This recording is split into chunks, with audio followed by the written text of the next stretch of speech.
Christmas ആഘോഷങ്ങളുടെ ഭാഗമായി Annamanada Poovathussery saint Joseph ഇടവകയിൽ കുടുംബ സമ്മേളന കേന്ദ്ര സമിതി മതബോധന യൂണിറ്റ് എന്നിവയുടെ നേതൃത്വത്തിൽ മെഗാ കരോൾ സംഘടിപ്പിച്ചു. Chengamanad SHO Sony Mathew flag off ചെയ്തു. ഒരു സന്തോഷത്തിൻ്റെ ദിവസമാണിന്ന്.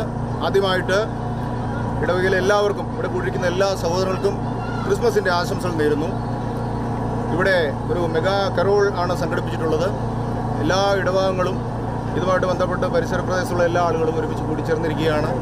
വളരെ അച്ചടക്കമുള്ള രീതിയിൽ ഇവിടെ സംഘടിപ്പിക്കപ്പെട്ടിരുന്നതിൻ്റെ ഒരു സംഘാടകരെ അഭിനന്ദനം അർഹിക്കുകയാണ്.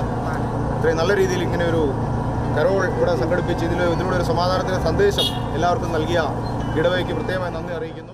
പൂവത്തുശ്ശേരി പൂവം ജംഗ്ഷനിൽ നിന്നും ആരംഭിച്ച കരോൾ അമ്പലനട ജംഗ്ഷൻ ചുറ്റി ദേവാലയത്തിൽ സമാപിച്ചു. ഇടവക വികാരി ഫാദർ ബിനോയ് കോഴിപ്പാട്ട് ക്രിസ്തുമസ് സന്ദേശം നൽകി. കേന്ദ്ര സമിതി പ്രസിഡന്റ് IO വർഗീസ് സംസാരിച്ചു. മതബോധന വിദ്യാർത്ഥികളും അമ്മമാരും യുവതികളും കുട്ടിപ്പാപ്പമാരും അണിനിരന്ന മെഗാ കരോൾ കൗതുക കാഴ്ചയായി.